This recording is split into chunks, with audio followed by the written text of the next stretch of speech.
भगवान की जय। प्यारे कृष्ण कन्हैया लाल की जय।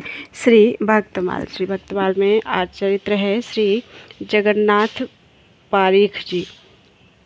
श्री रामानुज की रीति प्रीतिपन हृदय धार्यो, संस्कार समतत्व हंस ज्यों बुद्धि विचार्यो। सदाचार मुनि व्रत इंदिरा पद्धति उजागर, रामदास सुत संत अननि दस धाको आगर।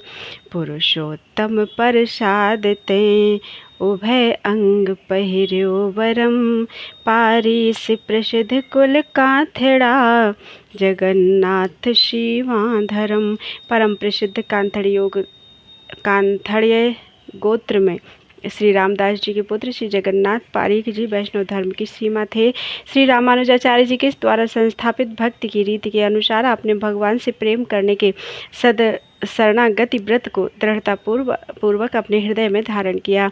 आप वैष्णवीय संस्कारों से युक्त थे। नीरक्षीर विवेकी हंस की तरह समान रूप से व्याप्त भगवत तत्व को आपने अपनी बुद्धि में धारण किया। आपका सात्विक स्वभाव एवं आचार विचार मुनियों का सा था। आप लक्ष्मी संप्रदाय में चमकते हुए प्रसिद्ध संत थे और प्रेमा भक्ति के अनन्य उपासक थे। गुरुदेव श्री पुरुषोत्तम आचार्य जी की कृपा से आपने स्थूल शरीर पर राज पुरोहित होने के कारण राजा के साथ युद्ध में लोहे का कवच और पुरोहिती छोड़कर भाव शरीर पर भगवान की भक्ति का कवच धारण किया। इस प्रकार आपके दोनों शरीर सदा सुरक्षित रहे। अतः वैष्णव धर्म की सभी मर्यादाओं का पालन करने में आप समर्थ हुए। श्री जगन्नाथ पारीख जी के विषय में विशेष विवरण इस प्रकार है। श्री जगन्नाथ पारीख जी कांथड़े गोत्रीय ब्राह्मण थे। आपके पिता का नाम श्री रामदास था। परम भक्तिमती श्री करमैती जी का जन्म इन्हीं के गोत्र में हुआ था। भक्तदाम गुण चित्रिणी के 3 कवित्तों में श्री पारीख जी के 2 चरित्रों का उल्लेख है। किसी स्थान पर 5-7 ब्राह्मण भगवान श्री राम जी के उपासक थे। वे अपनी उपासना में तल्लीन थे। इसी बीच एक घोर शाक्त वहां आ पहुंचा और उसने वैष्णवी उपासना का खंडन कर दिया। वे ब्राह्मण उससे शास्त्रार्थ नहीं कर पाए। इसी समय दैवयोग से श्री जगन्नाथ जी पारीख वहां पहुंच गए। उन्होंने उससे शास्त्रार्थ करके उसे हरा दिया और श्री राम उपासना का समर्थन किया। इससे वे ब्राह्मण बहुत प्रसन्न हुए, परंतु उस शाक्त को बहुत बुरा लगा। तब उसने मारण शक्ति का प्रयोग किया, परंतु इनके ऊपर कुछ भी प्रभाव उसका नहीं हुआ। उल्टे उस मारण प्रयोग से वह स्वयं मरने लगा। तब श्री पारीख जी को दया आ गई। उन्होंने उस शाक्त की रक्षा की। इससे प्रभावित होकर उस शाक्त ने इनकी शरण ग्रहण की और राम भक्त बन गया। एक बार आप कहीं जा रहे थे, मार्ग में आपको कई ठग मिले और उन्होंने आपको लूटने मारने का प्रयास किया, परंतु आपका शरीर तो दिव्य कवच से सुरक्षित था, अतः कुछ भी असर नहीं हुआ। आपको यह भी पता नहीं था कि हमारी गर्दन पर किसी ने तलवार मारी है।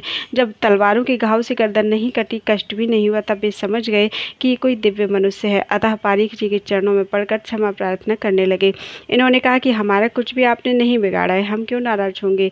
इनकी इस मुनिवृत्ति को देखकर सभी दस्यु इनके शिष्य बन गए। चोरी आदि का उन्होंने त्याग कर दिया। इस प्रकार पारीख जी कुपात्रों को भी सुपात्र बनाने वाले हुए। बोलो वृंदावन बिहारी लाल की जय। अगला चरित्र है श्री मथुरादास जी। सदाचार संतोष सुहृद सुठी सदाचार संतोष सुहृद सुठशील सुभाषे, हस्तक दीपक उदय मेटितम वस्तु प्रकाशे। हरि को ही विश्वास नंद नदन बल भारी, कृष्ण कलश सोनेम जगत जाने सिरधारी। श्री वर्धमान गुरु बचन रति, सो संग्रह नहीं छण्यो। कीर्तन करत कर सपने हूँ, मथुरादास नाम मंडयो। श्री मथुरादास जी सर्वदा भगवान नाम का कीर्तन करते रहते थे, इसलिए इनके ऊपर तांत्रिकों के मारण मोहन आदि प्रयोग नहीं चले। आप में शुद्ध आचार, यथालाप, संतोष, मैत्री भाव, सुंदरशील आदि सभी सद्गुण विशेष रूप से प्रकाशित थे।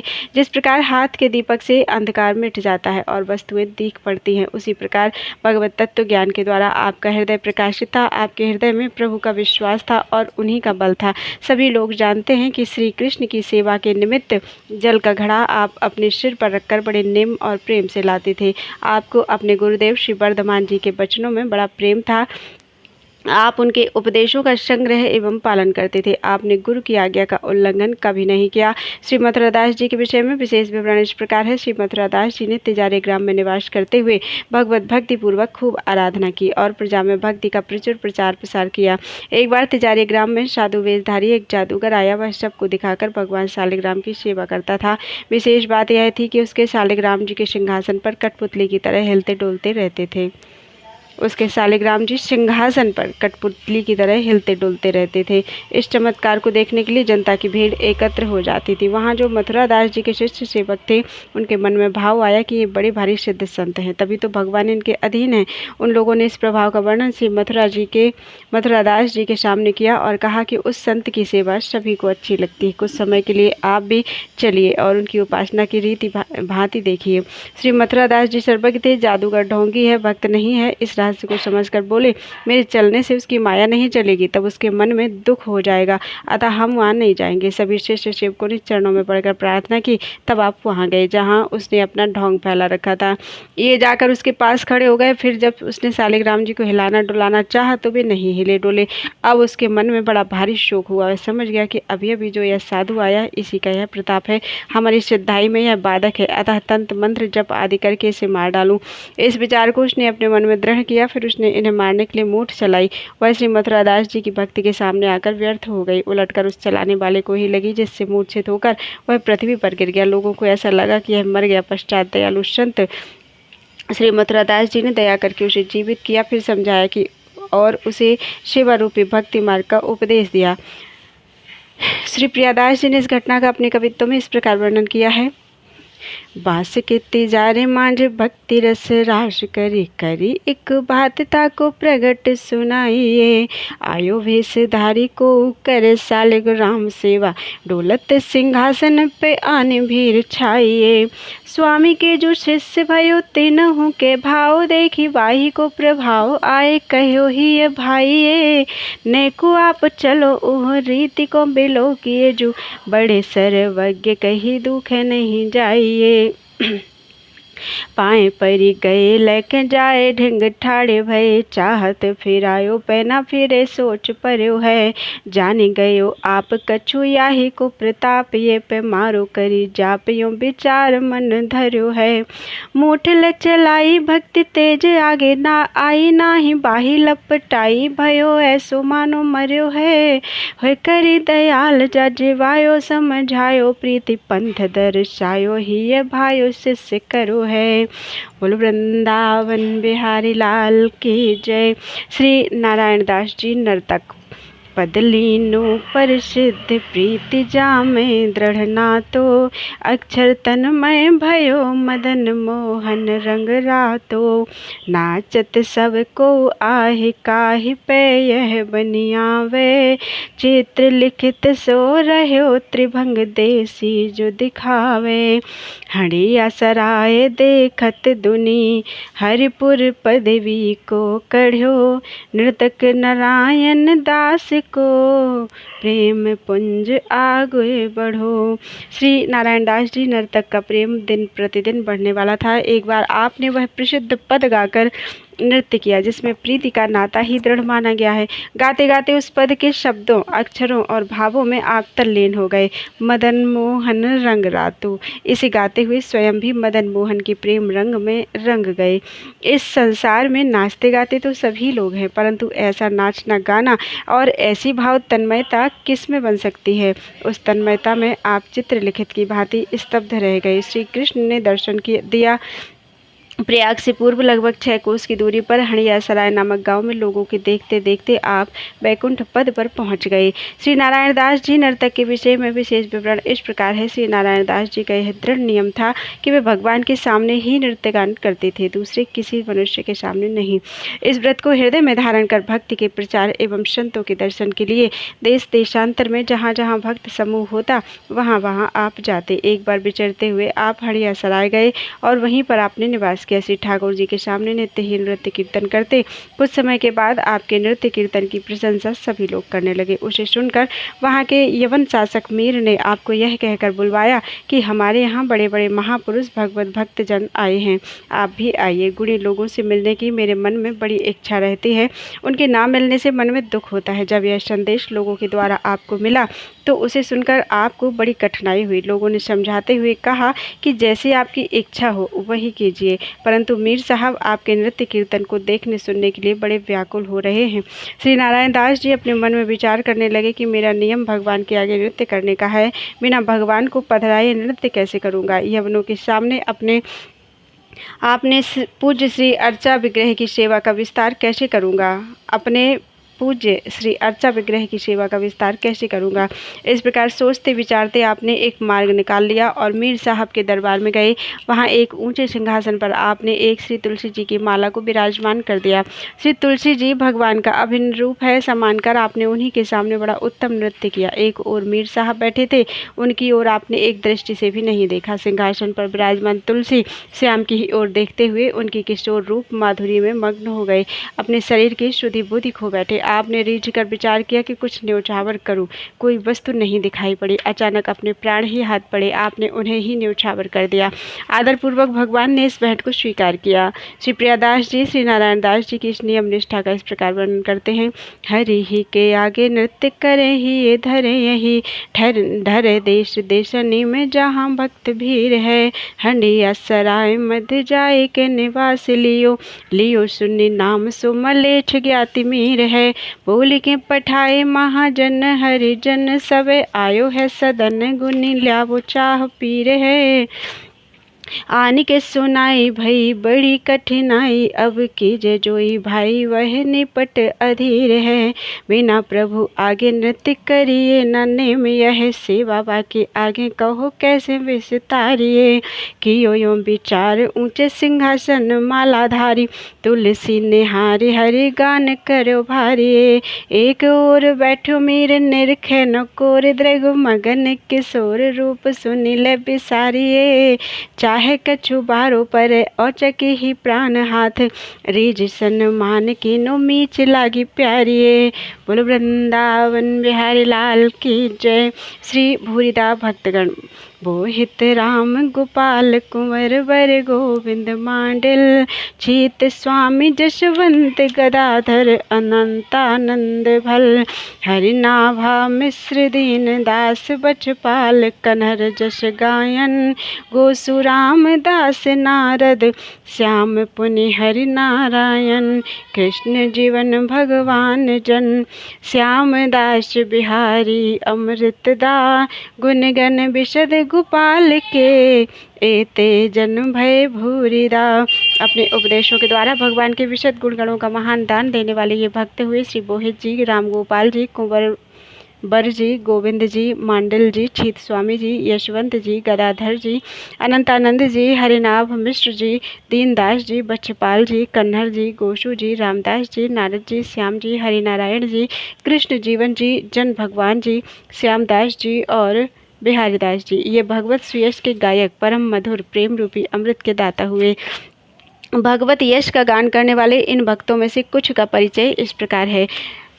सबसे पहले श्री बोहित जी। श्री बोहित जी सांसारिक प्राणियों को भगवत भक्ति का दान देने वाले थे। आप अपने आश्रम में निवास करते हुए सदा भगवान के गुणों का गान किया करते थे। प्रेमी भक्त सुनकर कृतार्थ होते। इस प्रकार ये भव सागर से पार करने वाले बोहित जहाज ही थे। आश्रम के निकट एक भूत का निवास था, वह भी दूर से कथा श्रवण करता। एक बार चांदनी रात में आश्रम के समीप बहुत से ग्रामीण बालक खेल रहे थे। भूत भी आकर उनके साथ खेलने लगा। आपने सभी बालकों को आज्ञा दी कि अब खेल बंद करके यहाँ मेरे पास आकर नाम संकीर्तन करो। आज्ञा पाकर सभी बालक आपके समीप आ गए, परंतु एक दूर ही खड़ा रहा।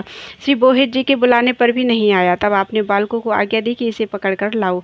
बालक पकड़ने गए तो वह पकड़ में आता ही नहीं। कई बालकों के मिलकर पकड़ने पर भी वह छूट जाता, अलग खड़ा दिखाई पड़ता। अंत में आपने आज्ञा दी कि इसकी चोटी पकड़ लो, फिर नहीं छूट सकेगा। ऐसा ही हुआ। समीप आने पर आपने उससे पूछा कि बता तू कौन है।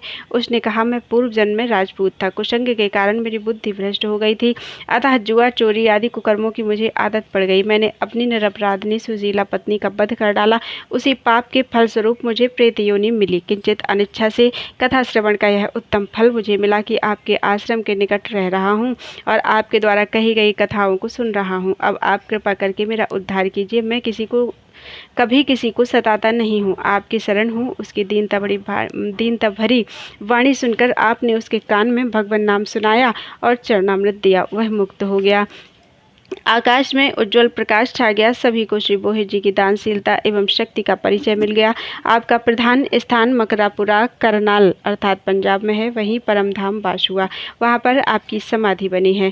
बोलो वृंदावन बिहारी लाल की जय। अगला चरित्र है श्री हरिनाभ मिश्र। ये परम सुशील सदाचारी साधु सेवी एवं सच्चे उपदेशक थे। जिस समय आप भगवान की कथा कहते उस समय श्रोताओं को देह गेह का स्मरण नहीं रहता। आपके उपदेशामृत से अनंत जीवों का कल्याण होता। एक ब्राह्मण आपका शिष्य था। उसने आकर प्रार्थना की, भगवान मेरा एक पुत्र कुसंग में पड़ गया है, इसलिए वह कुकर्मी हो गया है। सभी कर्म धर्म एवं देवों की निंदा करता है। उसमें उसकी थोड़ी भी श्रद्धा नहीं है। मेरे समझाने से भी नहीं मानता है। आप कृपा करके कोई उपाय बताइए जिससे उसका उद्धार हो। श्री मिश्र जी ने कहा, उसे मेरे पास भेजा करो। यहाँ आएगा तो उसे सत्संग मिलेगा। मैं समझा बुझा कर उसे ठीक कर दूंगा। ब्राह्मण ने आकर पुत्र से कहा, तू गुरु जी के पास नित्य जाया कर, उससे तेरी बुद्धि शुद्ध हो जाएगी। उसने पिता की बात ना मानकर उनका तिरस्कार किया। उसे सत्संग में जाने से चिढ़ थी। ब्राह्मण ने आकर सब समाचार गुरु जी को सुनाया। तब इन्होंने कहा, तुम चिंता मत करो, अब मैं ही कोई न कोई उपाय करूंगा। संयोगवश एक दिन जब उस ब्राह्मण का पुत्र इनके समीप आश्रम के समीप होकर निकला तो इन्होंने थोड़ा सा जल इसके ऊपर डाल दिया। कृपापूर्ण जल का स्पर्श पाते ही उसके पाप नष्ट हो गए, उसके विचार बदल गए, बुद्धि निर्मल हो गई, अतः नित्य सत्संग में आने लगा। धीरे धीरे श्री मिश्र जी की रसमयी कथा को सुनने की आदत पड़ गई। अब तो वह कुसंग और दुराचार से बहुत दूर रहने लगा। अब कथा सत्संग के बिना उससे रहा नहीं जाता। वह विष्णु भगवान का अनन्य उपासक बन गया। बोलो वृंदावन बिहारी लाल की जय। अगला चरित्र है श्री बच्छपाल जी। आप परम भगवत भक्त थे। आपने अपने भजन के प्रताप से असंख्य जीवों का कल्याण किया। आपकी माता जी को कालज्वर आया। यम के दूत उसे डराने और ले जाने की तैयारी करने लगे। माता को बड़े कष्ट का अनुभव हो रहा था। उनको शरीर की शुद्ध नहीं रही, कंठ अवरुद्ध हो गया। श्री बच्छपाल जी घर पर नहीं थे। शहर से आकर उन्होंने माता का कष्ट देखा तो वहीं भगवान की कथा और नामों का गायन आरंभ कर दिया। उसे सुनते ही यमदूत भाग गए और विष्णु पार्षदों ने आकर दर्शन दिया। तदनंतर कुछ चेत होने पर माता जी ने यमदूतों के द्वारा प्राप्त कष्ट का वर्णन करते हुए कहा कि तुम्हारे कीर्तन से मुझे बड़ा सुख मिला, मेरा सारा कष्ट दूर हो गया। तू धन्य है, तूने नरक से मेरा उद्धार कर दिया। यमदूत मुझे मार रहे थे, अब ये विष्णु दूत विमान पर बैठाकर मुझे ले जा रहे हैं। बोलो वृंदावन बिहारी लाल की जय। अगला चरित्र है श्री छीत स्वामी जी। श्री गोपाल लाल के विशद गुणगणों के उदार गाता अष्टछाप के कवि श्री छीत स्वामी जी का जन्म लगभग संवत 1572 विक्रम में हुआ। आप श्री मथुरा के चतुर्वेदी ब्राह्मण और सुबल सखा के अवतार थे। वीर प्रकृति के कारण ये किसी से दबते नहीं थे। इनके 4 साथी और थे और ये पांचों नाम आप श्री मथुरा के चतुर्वेदी ब्राह्मण और सुबल सखा के अवतार थे। वीर प्रकृति के कारण ये किसी से दबते नहीं थे। इनके 4 साथी और थे। ये पांचों नामी ग्रामी प्रसिद्ध थे। इनमें छीतू 24 सरदार थे। आए गए तीर्थयात्रियों से और मथुरावासियों से भी ये अपनी भेंट पूजा राजी राजी और कभी कभी गैर राजी से भी ले लिया करते थे। इससे प्रायः लोग इनसे भयभीत रहते। जिस समय इनकी अवस्था लगभग 20 वर्ष की थी उस समय श्री विट्ठलनाथ जी की दिव्य भक्ति निष्ठा की चर्चा चारों ओर तेजी से फैल रही थी। एक दिन छीतू चौबे की मित्र मंडली में श्री विट्ठलनाथ जी की चर्चा चारों ओर छिड़ गई। ये लोग कहने लगे कि गोकुल जी के गोसाई जी जादू टोना बहुत अच्छा जानते हैं। जो भी कोई उनके पास पहुंच जाता है उसके ऊपर जादू चलाकर उसे मोहित कर लेते हैं, फिर तो वह अपने तन मन धन को समर्पण कर उनका चेला बन जाता है। दूसरे ने कहा, अजी उनके यहाँ ठाकुर के भोग में बढ़िया से बढ़िया चकमाल मिलते हैं, इसी से लोग उनके गुण गाते हैं और चेला बन जाते हैं। अंत में इन पांचों ने निश्चय किया कि गोकुल चलकर गोसाई जी की परीक्षा ली जाए और देखा जाए कि हम ब्राह्मण लोगों पर कैसे अपनी मोहिनी विद्या चलाते हैं। हम लोग तो काले कामर हैं, हमारे ऊपर किसी का रंग चढ़ने से रहा। भेंट के लिए एक सूखा थोथा नारियल और एक खोटा रुपया लेकर इन लोगों ने नाव में बैठकर गोकुल की यात्रा की। वहां पहुंचकर छीतू चौबे ने कहा, तुम लोग बाहर द्वार पर खड़े रहो, मैं जाकर वहां का रंग ढंग देखता हूँ, पीछे से तुम लोग भी भीतर आ जाना। उस समय श्री गोसाई जी विश्राम करके उठे थे और अपनी गद्दी पर बैठकर स्वाध्याय कर रहे थे। उनके हाथ में पुस्तक थी। उनके पुत्र श्री गिरधर जी भी समीप में ही विराजमान थे। छीतू चौबे ने उनके समीप जाकर जब उनका दर्शन किया तो मन में पश्चाताप हुआ कि मैं दिव्य देव स्वरूप शांत महापुरुष की मस्खरी और परीक्षा लेने आया, मुझे धिक्कार है। इन्होंने नारियल और रुपए को छिपा लिया और श्री गोसाई जी को दंडवत दी। तब वे मुस्कुराकर बोले, आओ छीत स्वामी, कहो अच्छी तरह से हो ना, तुम बहुत दिनों में दिखाई पड़े। इन्होंने पुनः साष्टांग दंडवत की और हाथ जोड़कर प्रार्थना की, महाराज मैं आपकी शरण में हूँ, आप मुझे अपनाइए। गोसाई जी ने कहा, तुम तो मथुरा के चतुर्वेदी हो, मेरे भी पूज्य हो, सिद्ध पुरुष हो, मुझे दंडवत प्रणाम क्यों करते हो। छीत स्वामी ने पुनः कहा, प्रभु अब आप मुझ पर कृपा करो, मैं स्वामित्व को छोड़कर आपका दास बनना चाहता हूँ। मेरे मन में तो बहुत कुटिलता थी, परंतु आपके दर्शनों से वह दूर हो गई। मैं तो अब आपके हाथ बिक गया, आप जो चाहें सो करें। परम दयालु श्री गोसाई जी ने छीत स्वामी के शुद्ध भाव को जाना और इन्हें नाम देकर इनको अपना बना लिया। उसी समय इनकी कवित्व शक्ति जग गई। इन्होंने बड़ी उमंग के साथ गाया, भई अब गिरधर सो पहचान, भई अब गिरधर सो पहचान, कपट रूप धरि छलिवे आयो, पुरुषोत्तम नहीं जान। भई अब गिरधर सो पहचान, छोटो बड़ो कछु नहीं जान्यो, छाए रह्यो अज्ञान।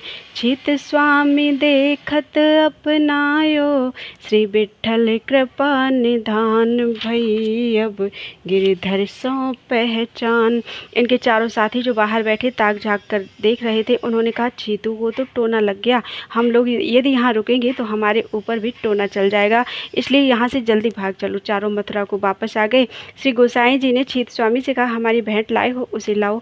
ये मन में विचार करने लगे कि नारियल और रुपया तो भेंट के योग्य है नहीं, ये सर्वज्ञ हैं, इनसे कुछ छिपा नहीं है। जैसे इन्होंने मुझ थोते खोटे को अपनाया है, उसी तरह से मेरी भेंट भी स्वीकार करेंगे। ऐसा विचार कर डरते डरते इन्होंने भेंट रखा। श्री गोसाई जी ने नारियल को फुड़वाकर श्री नवनीत प्रिय को भोग धरवाया और रुपए के पैसे मंगवाए।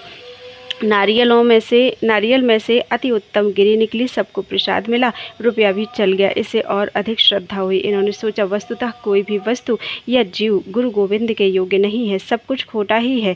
भगवद अर्पित होकर ही वस्तु खरी होती है और जीव विशुद्ध होता है। मैं भवसागर के प्रवाह में बह रहा था, इन्होंने कृपा करके मेरा उद्धार किया। श्री गुरुदेव के चरणों में प्रणाम करके भाव में भरकर दूसरा पद गाया, हों चरणात पत्र को छहिया, कृपा सिंधु श्री बल्लभ नंदन, बह्यो जात राख्यो गही बहिया, नवनख चंद्र शरद राका शशि, त्रिविध ताप में टत छिन महिया, छीत स्वामी गिरिधरन श्री विठ्ठल, सुजस बखान शकति श्रुति नहिया।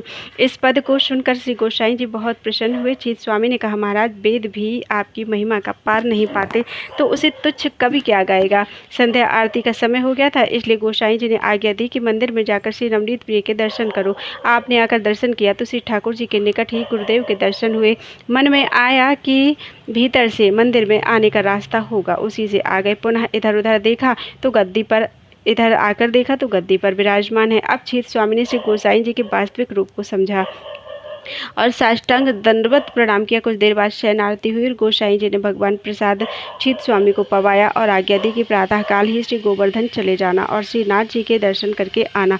आज्ञा अनुसार गोकुल में मंगला आरती के दर्शन करके छीत स्वामी गोवर्धन आए और राजभोग के समय श्री नाथ जी के दर्शन किए। यहाँ भी मंदिर में गुरुदेव के सामने दर्शन हुए तो आपने लोगों से पूछा, तब लोगों ने बताया कि गोसाई जी तो श्री गोकुल में हैं। अब ये समझ गए कि जो गुरु हैं वही गोविंद हैं। गोवर्धन से चलकर छीत स्वामी ने पुनः गोकुल आकर श्री गोसाई जी को साष्टांग दंडवत किया। उन्होंने पूछा, कहो श्रीनाथ जी के दर्शन हुए। इन्होंने कहा, हाँ महाराज, श्री श्रीनाथ जी के निकट आपके भी दर्शन हुए। ऐसा कहकर आपने अपने अनुभव का पद गाया। जे वसुदेव किए पूरन तप, ते पल फलित श्री बल्लभ देह, जे गोपाल हते गोकुल में, ते अब आए बसे कर गे, जो वे गोप बधू ही ब्रज में, ते अब वेद ऋचा भई एह, छीत स्वामी गिरधरन श्री विठ्ठल, ए बेई बेई ए कछु न संदेह। तीसरे दिन यमुना में स्नान कराकर गोसाई जी ने इन्हें ब्रह्म संबंध कराया। अपना शीत प्रसाद और पान बीड़ा देकर इन्हें घर पर रहकर भजन साधन करते हुए जीवन यापन करने की आज्ञा दी। घर आने पर पुराने चारों साथी आकर इनसे मिले और बोले, हमने तो उसी समय जान लिया था कि इन पर टोना चल गया। इन्होंने कहा, हाँ ठीक है, अब हमारा तुम्हारा साथ छूट गया। अब यदि तुम मेरा साथ चाहो तो गोसाई जी के शिष्य बनो। कालांतर में इन सब पर भी श्री गोसाई जी की कृपा हुई। छीत स्वामी की दिल्ली में पुरानी यजमानी थी। बीरबल भी इनका यजमान था। ये प्रतिवर्ष वहाँ जाकर अपनी वार्षिक भेंट लाते। उसी नियम से ये दिल्ली गए और बीरबल के यहाँ ठहरे। प्रातःकाल ही आपने अपने नित्य नियमानुसार पद गाया। जय श्री वल्लभ राजकुमार, पर पाखंड कपट खंडन करी, सकल वेद धुरिधार। जय श्री वल्लभ राजकुमार, परम पुनीत तपोनिधि पावन, तन शोभाजित मार। श्रीमुख वाक्य कथित लीलामृत, सकल जीवन निस्तार। निजमति सुदृढ़ सुकृत हरि पावन, नवधा भक्ति प्रचार। दुर्तहु दुरत अचेत प्रेत गित, हतित पतित उद्धार। नहीं मितिनाथ कहाँ लो बरनो, अगणित गुण गण सार। छीत स्वामी गिरिधरन श्री विठ्ठल, प्रगट कृष्ण अवतार। इस पद को बीरबल ने सुना तो प्रगट कृष्ण अवतार यह बात उसे नहीं जची। फिर राजभोग रखकर अपने श्री ठाकुर जी के सामने छीत स्वामी ने गाया तो एई बेई और बेई एई, यह भी उसे अच्छा नहीं लगा। तो उसने इनसे कहा, इन पदों में तुम श्री गोसाई जी को साक्षात श्री कृष्ण बता रहे हो। बादशाह म्लेच्छ हैं, अगर कहीं सुन पाएगा और तर्क करके पूछेगा तो क्या उत्तर दोगे? श्री छीत स्वामी ने कहा, जब बादशाह कुछ पूछेगा तब हम उसे जो समझ में आएगा सो उत्तर देंगे, परंतु मेरे विचार से तो तू ही म्लेच्छ है, क्योंकि तुझे अविश्वास है, अतः मैं तेरा परित्याग करता हूँ। तेरा अन्न जल और भेंट कभी स्वीकार नहीं करूँगा। बीरबल ने समझा बुझाकर रोकना चाहा, परंतु आप रुके नहीं। मथुरा आ गए, फिर कभी दिल्ली नहीं गए। अकबर बादशाह को जब समाचार मिला तो उसने बीरबल से कहा, तुमको भूल गया। एक बार हम और तुम नाव में बैठकर आगरा जा रहे थे। नाव जब गोकुल में पहुंची तो उस समय श्री गोसाई जी ठकुरानी घाट पर बैठे थे। मैंने उन्हें प्रणाम किया और उन्होंने हमें आशीर्वाद दिया था। उस समय मेरे पास बहुमूल्य एक मणि थी। मैंने श्री गोसाई जी को भेंट दी। उन्होंने 3 बार पूछा कि अब यह मेरी है। मैंने कहा हाँ। तब उन्होंने मणि को यमुना जी में डाल दिया। मुझे दुख होता देखकर उन्होंने यमुना से अंजलि भरकर मणियाँ निकाल कर दिखाईं और कहा कि तुम अपनी मणि इनमें से छांट कर ले सकते हो। मैं प्रभाव देखकर चकित हो गया। फिर उन्होंने मणियाँ यमुना जी में डाल दी। यदि उनके शिष्य ने उन्हें प्रकट कृष्ण का अवतार कहा तो क्या अनुचित किया। बिना भेंट विदाई लिए दिल्ली से रूट कर चले आने का समाचार सुनकर श्री विट्ठलनाथ जी ने दर्शनार्थ आए लाहौर के वैष्णवों से कहा, यदि छीत स्वामी लाहौर पहुँचे तो उनकी श्रद्धापूर्वक सेवा करना। इसके बाद आपने इन्हें बुलाकर कहा कि तुम लाहौर चले जाओ, वहाँ तुम्हारी सेवा हो जाएगी। इन्होंने उत्तर दिया कि भीख मांगने के लिए मैं वैष्णव नहीं बना हूँ। आपकी कृपा से विश्रांत घाट पर ही बिना मांगे श्री यमुना मैया देती दिलाती हैं, तो फिर आपके चरणों को छोड़कर अन्यत्र कहीं क्यों जाऊँ। लाहौर के भक्त प्रतिवर्ष इनके लिए 100 रुपये की हुंडी भेजने लगे। उसे आप गुरु गोविंद की सेवा में समर्पित कर देते। एक बार जन्माष्टमी के सुअवसर पर श्री गोसाई जी श्री ठाकुर जी को झूला झुला रहे थे। श्री छीत स्वामी को उस समय अद्भुत दर्शन हुए। आपने देखा कि कभी श्री ठाकुर जी को गोसाई जी झुलाते हैं तो कभी श्री गोसाई जी को श्री ठाकुर जी झुलाते हैं। उस समय छीत स्वामी ने यह पद गाया, प्रिय नवनीत पालने झूले, विठ्ठल नाथ झुलावे हो। कबहु क आप संग मिल झूले, कबहु की उतर झुलावे हो। कबहु क सुरंग खिलौना लय लय, नाना भांति खिलावे हो। चकई फिर किनी कबहु नचावे, झुन झुन हाथ बजावे हो। भोजन करत थाल एक झारी, 2 मिल खाए खवावे हो। गुप्त महारस प्रगट जनावे, प्रीति नई उपजावे हो। धन धनी भाग दास निज जन के, जिन यह दर्शन पाए हो। छीत स्वामी गिरिधरन श्री विठ्ठल, निगम एक कर गाए हो। इनके सेवा भाव, प्रेम भाव और कवित्व पर रीझकर श्री विट्ठलनाथ जी ने इन्हें अष्टछाप में स्थान दिया और श्रीनाथ जी की कीर्तन सेवा सौंपी। ये गोवर्धन पूंछरी के निकट रहते और श्रीनाथ जी की कीर्तन सेवा करते थे। इनके प्रायः 200 पद प्राप्त होते हैं। कुछ अप्रकाशित भी हैं। इनकी भाषा सरल और स्पष्ट है। एक उदाहरण दृष्टव्य है। मेरी अखियन गिरधर भावे, कहा कहूँ तो सो सुन सजनी, उतही को उठ धावे। मोर मुकुट कानन कुंडल लखी, तन गति सब बिसरावे। बाजू बंद कंठ मणि भूषण, निरख निरख सचु पावे। छित स्वामी कटि क्षुद्र घंटिका, नूपुर पद ही सुनावे। यह छवि सदा श्री विठ्ठल के उर, मोमन मोद बढ़ावे। श्री ब्रजभूमि के प्रति इनका बड़ा अनुराग था। यथा एहो विधना तो पे अचरा पसारी मांगो, जन्म जन्म दीजो याही ब्रज वसिवो। अहीर की जाति समीप नंद घर, घरी घरी श्याम हेर हेर हंसिवो। दधि के दान में से ब्रज की बीथिन में, झकझोरन अंग अंग को परसिवो। चित स्वामी गिरधरन श्री विठ्ठल, शरद रैन रस रास को बिलसवो। गुरुदेव श्री विठ्ठलनाथ जी के लीला प्रवेश के पश्चात ये उनके वियोग में व्यथित हो गए। उस समय इन्हें श्रीनाथ जी ने दर्शन दिया। बेहरत सातो रूप धरे। इस पद को गाते गाते अपने निवास स्थान पूछरी पर ही आपने विक्रम संवत 1642 में शरीर छोड़ा और नित्य लीलाधाम में प्रवेश किया। बोलो वृंदावन बिहारी लाल की जय। अगला चरित्र है श्री बिहारी दास जी। भक्त जगत में आप श्री बिहारी देव इस नाम से जाने जाते हैं। आपके पिता का नाम मित्रसेन था। वे दिल्ली बादशाह के उच्च पदाधिकारी थे। श्री मित्रसेन जी सब प्रकार के सुखों से संपन्न थे, परंतु संतान के बिना सभी सुख फीके लगते थे। पंडित चतुर्भुज नाम के आपके एक घनिष्ठ मित्र थे, जिन्हें स्वामी श्री हरिदास जी की कृपा से पुत्र की प्राप्ति हुई थी। अतः उन्होंने अपने मित्रसेन के लिए भी श्री स्वामी जी से प्रार्थना की। चतुर्भुज जी के कहने से मित्रसेन जी भी श्री स्वामी जी के दर्शनार्थ वृंदावन में आए और उन्हें भी श्री स्वामी जी की कृपा से श्रावण शुक्ल तीज को एक पुत्र रत्न की प्राप्ति हुई। उनका नाम बिहारी दास हुआ। पंडित चतुर्भुज जी के पुत्र श्री कृष्णदास जी थे। वे भी श्री स्वामी जी के कृपा पात्र और अनन्य रसिकों में से एक थे। ये रात दिन नित्य बिहार उपासना में इतने लीन रहते थे कि अन्य बातों की शुद्ध बुद्धि ही नहीं रहती थी। इसलिए आपके द्वारा रचित कोई साहित्य या अन्य विवरण नहीं मिलता है। पिता के देहांत के बाद श्री बिहारी दास जी राज सेवा में नियुक्त हुए। एक बार आसाम पर आक्रमण करने के लिए आपको खाना के साथ जाना पड़ा। वहाँ युद्ध एवं उसकी रीति नीति से आपके मन में दुख और उसके बाद वैराग्य उत्पन्न हो गया। आपने मन में दृढ़ निश्चय किया कि अब यवनों की नौकरी नहीं करनी है। छुटकारा पाने का कोई रास्ता नहीं दिखाई पड़ा तो आपने अपने ही हाथ से अपना एक हाथ काट डाला। इस महान प्रायश्चित से प्रारब्ध क्षीण हो गए और यवन राज की सेवा से सहज में मुक्ति मिल गई। श्री धाम वृंदावन में आकर निधिवन में श्री स्वामी जी के चरणों का स्पर्श करते ही आपका कटा हुआ हाथ ज्यों का त्यों हो गया। श्री स्वामी जी की आज्ञा से श्री विठ्ठल विपुल देव जी ने इन्हें शिक्षा दीक्षा प्रदान की और निकुंज महल की उपासना का रहस्य बताया। तभी से श्री बिहारन देव जी इस नाम से आप प्रसिद्ध हुए।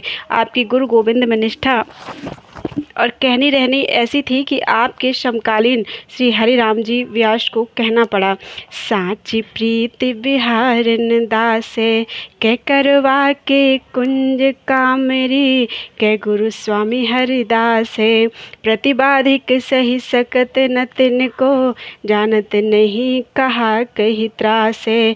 कहा माधुरी मत मुदित हुए, गावत रस जस जगत उदासे। छिन ही छिन परितीति बढ़त रस, रिथिन रखी बिवि बदन विलासे। अंग संग नित्य बिहार विलोकत, यह आसित निधुबन बसी ब्यासे। श्री स्वामी हरिदास जी के निकुंज प्रवेश के 7वें दिन ही जब स्वामी श्री विठ्ठल विपुल देव जी भी श्री स्वामी स्वामिनी स्वरूप में लीन हो गए तो उनके स्थान पर श्री बिहारी देव जी ही विराजमान हुए। श्री बिहारी जी की सेवा आप उसी लाड़ चाव से करते थे, किंतु कभी कभी नित्य केली की भावना में ऐसे लीन हो जाते कि देह कृत्य आदि की सुध बुध भी भूल बैठते। एक दिन आप स्नान करने के लिए श्री यमुना तट पर गए। वहां दातून करते हुए बेहरत लाल बिहारिन दो श्री यमुना के तीरे तीरे इस तुक को गाने लगे। उस समय युगल की छवि छटा में आप ऐसे छक गए कि दातून करते और गाते गाते संध्या हो गई। त्रिकाल यमुना स्नान करने वाले श्री मदन मोहन जी की पुजारी ने इनकी यह दशा देखी तो उन्होंने गोस्वामी श्री सनातन पाद जी से जाकर निवेदन किया, महाराज आज श्री यमुना जी के किनारे एक बाबा जी सवेरे से दातून कर रहे हैं और पद गा रहे हैं। अब तक ना तो उनकी दातून पूरी हुई और न पद ही पूरा हुआ। यह सुनकर गोस्वामी पाद समझ गए कि ऐसे रसोन्मत्त संत तो श्री बिहारिन देव जी ही हो सकते हैं। उन्होंने पुजारी के हाथों श्री मदन मोहन जी का प्रसाद भिजवाया। पुजारी के द्वारा कई बार कहने पर भी आपने ध्यान नहीं दिया तो पुजारी गोस्वामी जी के पास लौट आया। गोस्वामी जी ने कहा कि उनसे जाकर यह कहो कि श्री स्वामी जी का प्रसाद लाया हूँ। पुजारी जी ने जाकर जब इस प्रकार कहा तो स्वामी श्री बिहारिन देव जी ने तुरंत उठकर हाथ फैलाकर प्रसाद ग्रहण कर लिया। तब आपको अपनी दशा का भान हुआ। उसी समय स्नान आदि करके आए और श्री बिहारी जी की सेवा की। इस घटना का संकेत आपकी वाणी में मिलता है।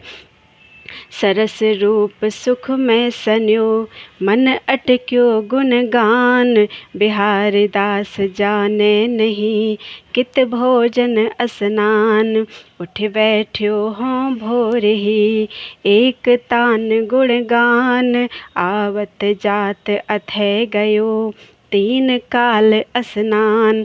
मूलचंद नामक माट गांव के एक ब्राह्मण आपकी सेवा में सामग्री लाया करते थे। आप कभी यमुना जी के किनारे बैठे मिलते तो कभी किसी लता कुंज में। आपकी इस तन्मयता को देखकर उसने स्वयं श्री बिहारी जी की सेवा प्राप्त करने की प्रार्थना की। आपने उसकी भाव भक्ति देखकर उसे श्री बिहारी जी की सेवा सौंप दी। कुछ समय पश्चात उसका देहांत हो गया तो उसके भाई ने श्री बिहारी जी की सेवा की। उसकी भी मृत्यु हो गई तो कुछ काल तक आपने फिर स्वयं सेवा की। फिर गोस्वामी श्री जगन्नाथ जी पर प्रसन्न होकर आपने उन्हें सेवा सौंपी।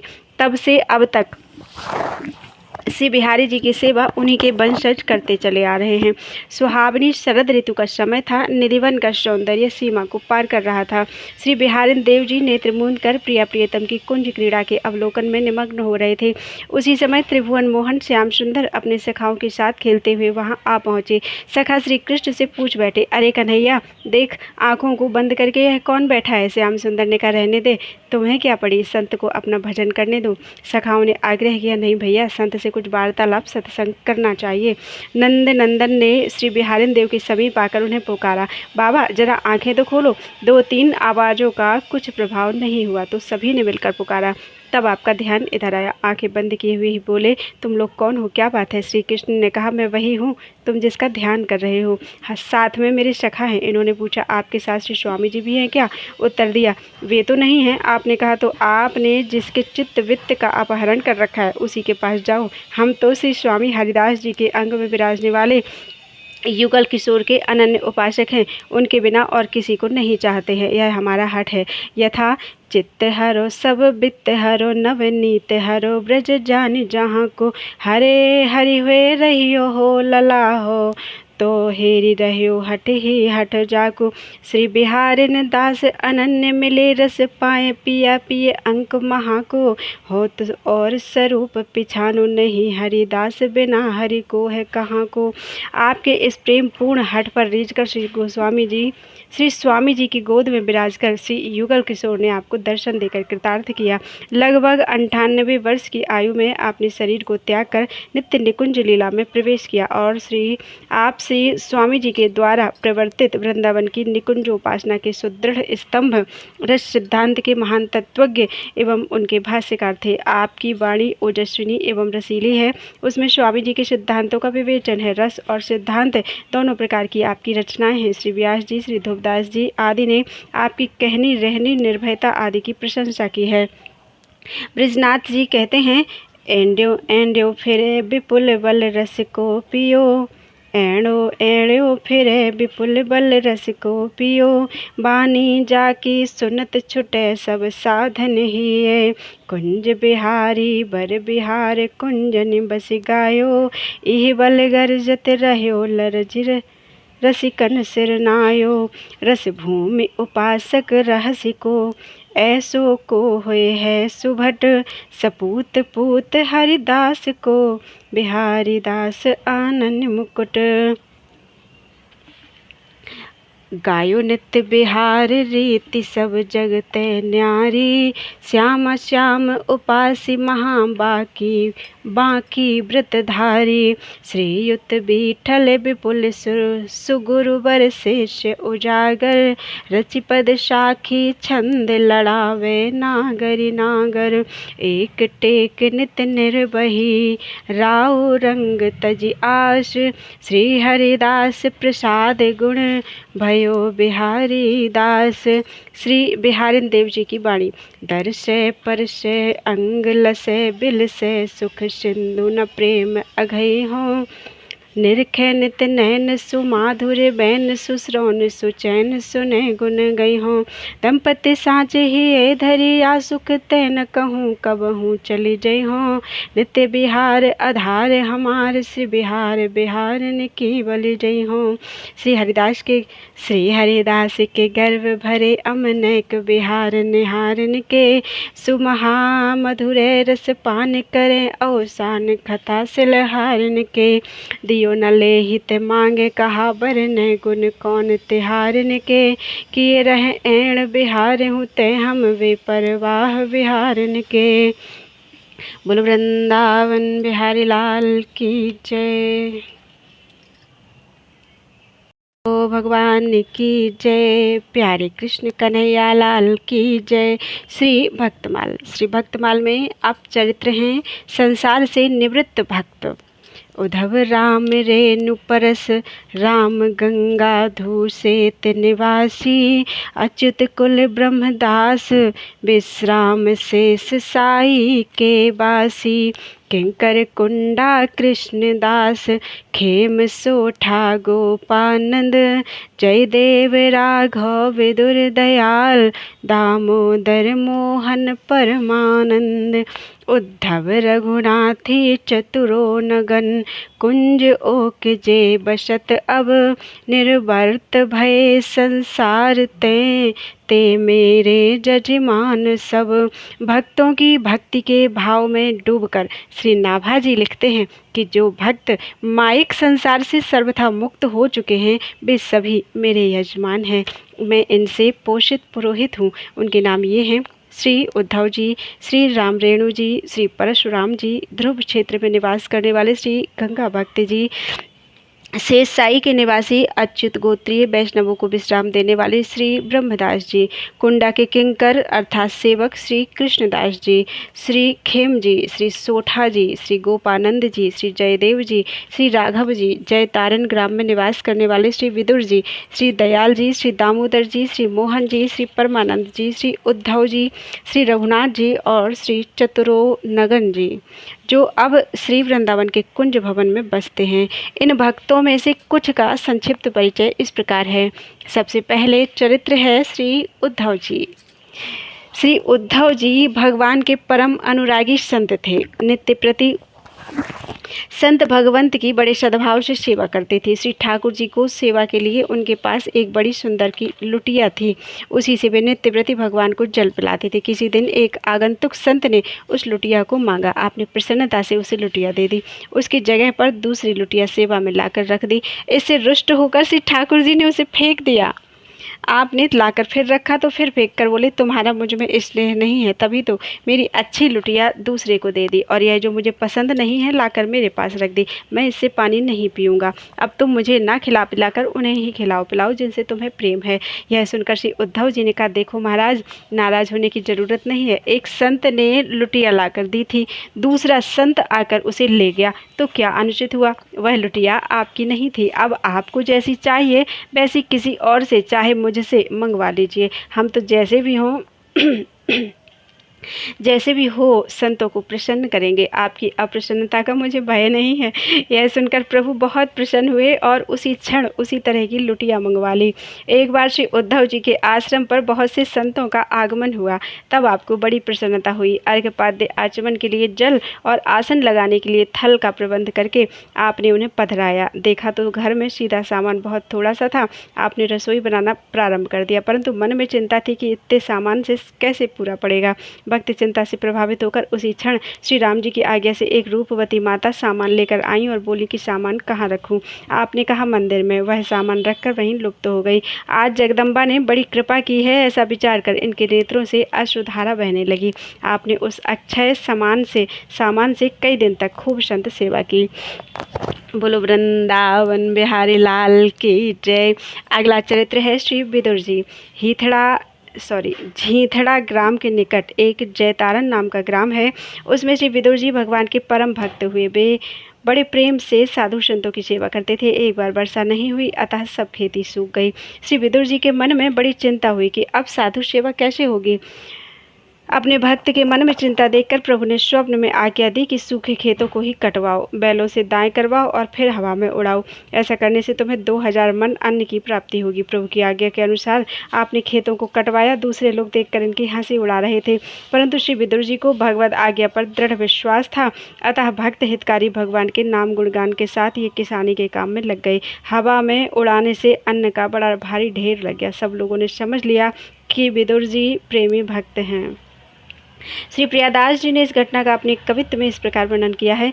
झींथड़े ढिंगी ही में जयतारन विदुर भयो हरि भक्त साधु सेवा मत पागी है।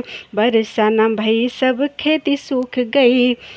चिंता नहीं प्रभु आज्ञा दई बड़ो बड़े भागी है। खेत को कटावो और गहावो ले उड़ावो पावो। 2000 मन अन्न सुनी प्रीत जागी है। करी वही रीति लोग देखे न प्रतीत होत। गाये हरि मीत राशि लागी अनुरागी है। बोलो वृंदावन बिहारी लाल की जय। अगला चरित्र है श्री चतुरोगन जी। सदा युक्त अनुरक्त भक्त मंडल को पोषत। पुर मथुरा ब्रज भूमि रमत सबहीं को तोषत।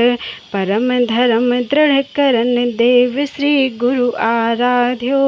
मधुर बैन सुठ ठौर ठौर हरिजन सुख साध्यो। संत महंत अनंत जन जस विस्तारत जा सुनित। श्री स्वामी चतुरोन गण मगन रैन दिन भजन हित। श्री गोस्वामी चतुरदास जी नागा दिन रात भजन भाव में डूबे रहते। आप बड़े भारी सिद्ध योगी थे। ध्यान समाधि लगाकर श्री राधा कृष्ण के चरणों में अनुराग करते थे। गृहस्थ विरक्त भक्त समूह का आप पोषण करते थे। आप श्री वृंदावन में निवास करते थे, पर मथुरापुरी और संपूर्ण ब्रज मंडल में विचरते थे। वैष्णव धर्म को सुस्थापित करने के लिए आपने अपने श्री गुरुदेव की आराधना की। आपके वचन अत्यंत मधुर थे। सर्वदा भगवत गुणों का गान कर जहाँ तहाँ संपूर्ण ब्रज मंडल में भक्तों को सुख देते थे। असंख्य संत महंत जन सर्वदा श्री नागा जी के श्रेयस का विस्तार करते हैं। गोस्वामी श्री चतुरोनगन जी के विषय में विशेष विवरण इस प्रकार है। श्री निम्बार्क संप्रदाय के महान संत श्री स्वभूराम देवाचार्य जी महाराज के प्रशिष्य परमानंद देवाचार्य जी एक बार कुरुक्षेत्र, हरियाणा आदि प्रदेशों का भ्रमण करके ब्रजमंडल पधारे और श्री नागा जी की जन्मभूमि पैगांव के सन्निकट एक वन में विराजे। श्री गोस्वामी चतुरदास जी नागा दिन रात भजन भाव में डूबे रहते। आप बड़े भारी सिद्ध योगी थे। ध्यान समाधि लगाकर श्री राधा कृष्ण के चरणों में अनुराग करते थे। गृहस्थ विरक्त भक्त समूह का आप पोषण करते थे। आप श्री वृंदावन में निवास करते थे, पर मथुरापुरी और संपूर्ण ब्रज मंडल में विचरते थे। वैष्णव धर्म को सुस्थापित करने के लिए आपने अपने श्री गुरुदेव की आराधना की। आपके वचन अत्यंत मधुर थे। सर्वदा भगवत गुणों का गान कर आपने अपने श्री गुरुदेव की आराधना की। आपके वचन अत्यंत मधुर थे। सर्वदा भगवत गुणों का गान कर जहाँ तहाँ संपूर्ण ब्रज मंडल में भक्तों को सुख देते थे। असंख्य संत महंतजन सर्वदा श्री नागा जी के श्रेयस का विस्तार करते थे। गोस्वामी श्री चतुरोनगन जी के विषय में विशेष विवरण इस प्रकार है। श्री निम्बार्क संप्रदाय के महान संत श्री स्वभूराम देव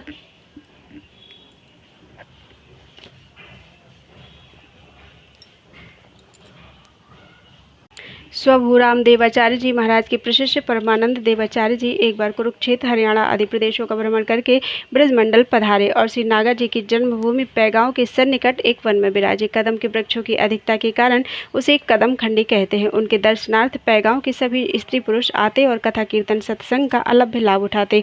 उस समय इनकी किशोरावस्था थी, तथापि भगवत भागवतों में इनका बड़ा अनुराग था।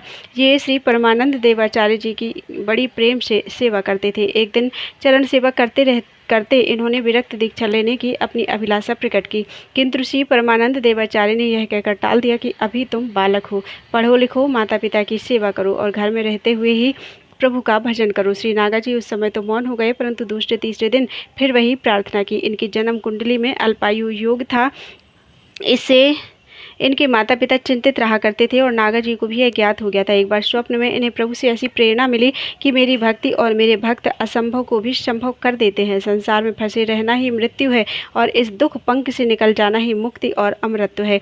तुम सांसारिक मोह छोड़कर गुरु की शरण लो। संतों के समागम का सौभाग्य बड़े भाग्य से मिलता है। यह स्वप्न का आदेश इनके चित्त में जम गया, अतः प्रातः इन्होंने यह समस्त वृत्तांत अपने माता पिता को भी सुना दिया। माता पिता भी सहमत हो गए। सभी के मिलकर अनुरोध करने पर श्री परमानंद देवाचार्य जी ने चतुरोनगन जी को विरक्त दीक्षा प्रदान की। तब से नागा जी उन्हीं की सेवा में रहने लगे। कुछ दिनों के बाद गुरुदेव के साथ श्री नागा जी हरियाणा को गए। वहां अपने गुरु स्थान ओली में पहुंचकर वहीं भक्त भगवंत एवं गुरुदेव की आराधना करते रहे। वहां बहुत सी गायें थीं। आप उनके लिए घास लाते, उन्हें चराते, निरंतर भगवत चिंतन में इस प्रकार निमग्न रहते कि इन्हें अपने सिर पर रखे घास के भार का ध्यान नहीं रहता था। एक दिन की बात, आप भगवान नाम जप और ध्यान करते हुए चले आ रहे थे। मस्तक पर रखा हुआ घास का बोझ अपने आप ऊपर ऊपर चल रहा था। देखने वालों ने विस्मित होकर इसकी चर्चा गुरुदेव के सामने की। तब उन्होंने इनसे कहा, अब तुम जाओ और निरंतर ब्रजभूमि में रहकर वहीं भजन करो। गुरुदेव की आज्ञा अनुसार आप ब्रज में आ गए और प्रतिदिन परिक्रमा करने लगे। भगवत साक्षात्कार हुआ। प्रभु ने स्वयं दूध पिलाया। इनका अल्पायु योग टल गया। अब आप ब्रजवासियों के यहाँ से दूध दही लेकर संतों का पोषण करने लगे। एक बार इनके गुरुदेव पधारे। आप उनकी स्नेहपूर्वक सेवा करने लगे। आपका सच्चा भाव था, गुरु में गोविंद बुद्धि थी, अतः सेवा भाव में बुद्धि ऐसी तल्लीन हो गई कि आपने अपनी स्त्री को गुरु सेवा सौंपते हुए आदेश दिया कि ये गुरु भगवान जैसी भोजन पान की